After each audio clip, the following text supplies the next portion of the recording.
तो फ्रेंड्स आज की क्लास में हम लोग दो चर वाले रैखिक समीकरण युग्म को हल करने की एक बीजीय विधि जिसे कहते हैं ब्रज गुणन विधि क्रॉस मल्टीप्लिकेशन मेथड इसी को आज देखने वाले हैं। तो चलिए देखते हैं ब्रज गुणन विधि होता क्या है और इसका प्रयोग हम लोग किस तरह से दो चर वाले रैखिक समीकरण युग्म को हल करने में करते हैं। तो मान लीजिए आपके पास दो चर वाले रैखिक समीकरण युग्म, यहाँ पे देखिए मैं दो रूप लूंगा a1x b1y plus c1 equal to 0, दूसरा a2x b2y plus c2 equal to 0। या ये समीकरण का रूप ऐसे भी हो सकता है a1x b1y equal to c1, a2x plus b2y equal to में c2। यहाँ पे दो चर वाले रैखिक समीकरण युग्म देख रहे हैं। इसको हल करने की जो ब्रज गुणन विधि है इसको हम लोग डिफाइन तो करेंगे ही, साथ ही अभी उसके सिंपल तरीके को समझ लेते हैं, किस तरह से शॉर्ट में आप उस फॉर्मूले को याद रख सकते हैं और किस तरह से क्वेश्चन को सॉल्व कर पाएंगे। ठीक है, आपको तीन बातें इसमें ध्यान रखनी, B C C A B, यही बस याद रखोगे, फॉर्मूला आपको याद हो जाएगा। इसको मैं प्रूफ भी करा देता हूँ कैसे वो फॉर्मूला आता है, लेकिन पहले आप ये याद रखना कि B C C A B, इसी से सारा चीज निकल जाएगा। इसमें दो चर है एक्स और वाई, एक्स यहाँ लिखो, वाई इसको यहाँ लिखो और यहाँ 1 लिख दो। ठीक है, उसके लिए मैं क्या करूंगा, एक्स लिखूंगा, वाई लिखूंगा और इधर माइनस का 1 लिख दूंगा। देखिए ऐसा मैं क्यों कर रहा हूं, जब दोनों कांस्टेंट बराबर के उस तरफ होंगे तब हम लोग वहां -1 लेंगे और इसी तरफ होंगे सब कुछ वेरिएबल कांस्टेंट सब एक ही तरफ होंगे, इक्वल में 0 होगा तो यहाँ पे माइनस नहीं लगाएंगे। ठीक है, बीसीसीएबी का कंसेप्ट क्या है, यहाँ बीसी बीसी लिख देना, यानी यहाँ b1 c1 और यहाँ b2 c2, क्रॉस मल्टीप्लाई करेंगे, यहाँ ca लिख देना, यानी कि यहाँ c1 a1 और यहाँ पे c2 a2। यहाँ पे देखिए ab a1 b1 और यहाँ a2 b2, वही कंसेप्ट यहाँ भी है, b1 c1 b2 c2, c1 a1 c2 a2, a1 b1 a2 b2, इसलिए मैंने बोला B C C A B, ये कंसेप्ट याद रखोगे काम बन जाएगा।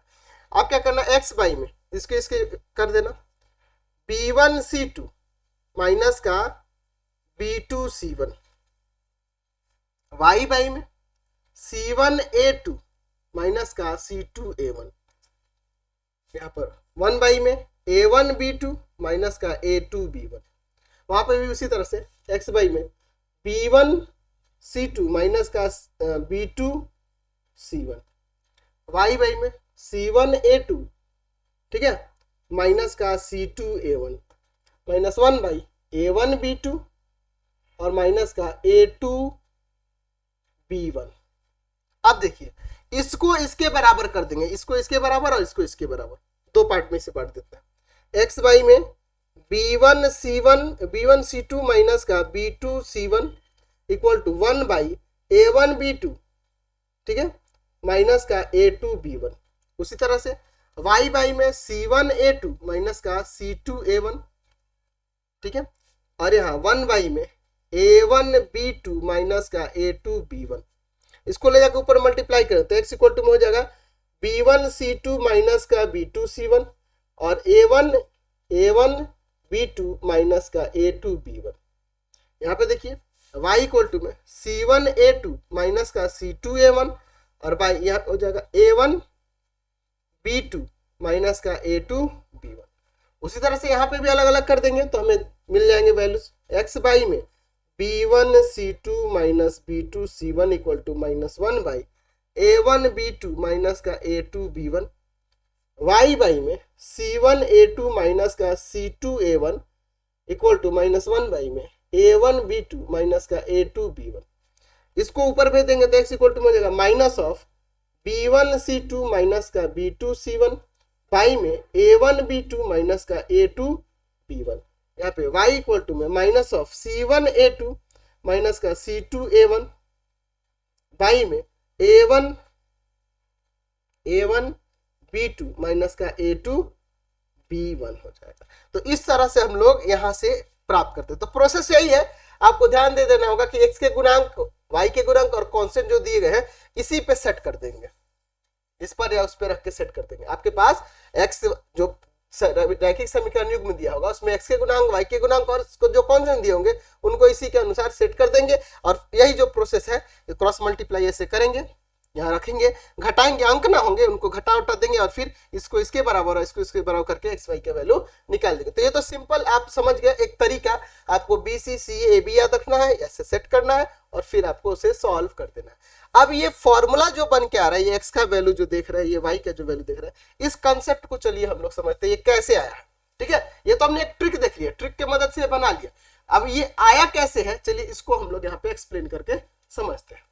ठीक है, हम लोग इसी को सॉल्व करते हैं, उसको छोड़िए, आप दोनों को सॉल्व करेंगे तो फिर भाई बहुत लंबा वीडियो हो जाएगा, तो इसको हम लोग छोड़ देते हैं उसी तरह से। बस ध्यान रखना कि दोनों कॉन्सेप्ट उधर हो तो आपको इस तरीके से चलना होगा।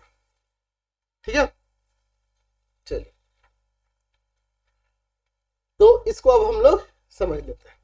वैसे जैसे ये प्रोसेस मैंने किया ना, वही सेम प्रोसेस उसमें भी करके वो चीज प्राप्त कर सकते हैं, कोई दिक्कत नहीं उससे। ठीक है ना जी, हमें क्या करना होगा, x का मान प्राप्त करना है तो यहाँ हमें क्या करना है, y के गुणांक को समान करना। तो y के गुणांक को समान करने के लिए देखिए क्या करेंगे, समीकरण 1 में हम गुणा कर देते हैं b2 से और समीकरण 2 में हम लोग b1 से, ताकि y का गुणांक सेम हो जाएगा, कट जाएगा, हमें x वाला खाली बच जाएगा। चलिए तो क्या हो जाएगा, a1b2 प्लस का b1b2, y यहाँ y है और यहाँ x छूट गया, देखिए प्लस में c1b2, क्या आप b2 c1 भी लिख सकते हैं, कोई दिक्कत नहीं है, b2 c1 इक्वल टू 0। ठीक है, यहां देखिए a2 b1 x प्लस का b1 b2 y प्लस का यहां पर b1 c2 equal to 0। Sign change, ये वाला टर्म कट जाएगा, ये दोनों में से यहाँ पे x कॉमन कर लेंगे, a1 b2 minus a2 b1 x, b2 c1 minus का b1 c2। ठीक है ना जी, ऐसे हो जाएगा। अब देखिए, सॉरी इधर ही है ना जी, प्लस में और इक्वल टू में 0, ये प्लस का ये माइनस का है, मैंने लिख दिया इक्वल टू में 0। इन दोनों को मैं उधर भेज देता हूं, a1 b2 माइनस का a2 b1 x equal to में, ये उधर चला जाएगा तो क्या हो जाएगा, ये माइनस वाला प्लस में, प्लस वाला माइनस में, b1 c2 माइनस का b2 c1। अब इसको डिवाइड में भेजोगे तो यही ना आ जाएगा, b1 c2 b2 माइनस का b2 c1 और बाई में a1 b2 माइनस का a2 b1। ठीक है, ये x का मान मिल जाएगा। अब अगर हम लोग यहाँ पर चेंज कर दें, x के गुणांक को समान करने के लिए यहाँ पर a2 से मल्टीप्लाई और इसमें a1 से मल्टीप्लाई करके देखते हैं। देखिए क्या होगा भाई, a1 a2x प्लस का यहां पर क्या हो जाएगा आपका a2 b1 y प्लस का c1 a2 इक्वल टू 0। यहां पे देखिए a1 से मल्टीप्लाई करेंगे तो a1 a2x प्लस का इसमें a1 b2y प्लस का यहां पर c2 a1 equal to 0। Sign change, ये वाला टर्म कट जाएगा, यहाँ पे इसको लिखो a2 b1 y माइनस, या y कॉमन कर लो। ठीक है, और नहीं तो एक काम करो, इसको पहले लिखो माइनस वाले को। मैं क्यों ऐसा लिख रहा हूं अभी आपको पता चल जाएगा। सेम नीचे जो है हमारा आंसर है ना, ये आने के लिए मैं कर रहा हूं, इसको माइनस वाले को पहले और प्लस वाले को बाद में लिखो, अभी आपको कंसेप्ट समझ में आ जाएगा। अच्छा इधर ही है ये प्लस में c1 a2 प्लस का और माइनस का c2 a1 इक्वल टू 0। उन दोनों को उधर भेज देते हैं। इसमें से हम लोग एक काम करते हैं, माइनस y कॉमन कर लेते हैं, a1 b2 माइनस का a2 b1। इसको उधर भेजेंगे ना तो प्लस वाला माइनस में हो जाएगा और माइनस वाला प्लस में, है ना जी, बात को समझे। वहां से भी माइनस कॉमन कर दो या ये माइनस उधर भेज दो, a1 b2 माइनस का a2 b1 y, माइनस से मल्टीप्लाई करेंगे तो ये प्लस, ये माइनस हट जाएगा इधर से, c1 a2 माइनस का c2 a1। ये देखो, इसको डिवाइड में जब भेजोगे तो फिर यही चीज आ जाएगा। तो यहां से आपको ब्रज गुणन विधि का कॉन्सेप्ट तो क्लियर हो गया ना, किस तरह से ब्रज गुणन विधि है, ये कैसे आया है।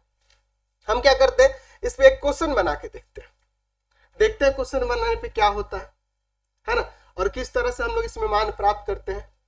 किस तरह की ये विधि है, चलिए इसको देखते हैं। मैं यहाँ पे एक क्वेश्चन ले लेता हूँ, 2x प्लस वाई माइनस का, यहाँ पर मैं ले लेता हूँ 3 इक्वल टू 0, और दूसरा मैं ले लेता हूँ x प्लस का 5y माइनस 6 इक्वल टू 0। अब ये रैखिक समीकरण युग में हमें यहाँ पर देख रहे हैं कि दोनों कॉन्सेंट इक्वल के इसी तरफ है, तो माइनस नहीं लगेगा, वो जो -1 में लगा रहे थे वो चीज नहीं करेंगे। और इसको चलिए हम लोग बनाते हैं, चलिए देखिए क्या है, इसको कैसे सॉल्व करेंगे।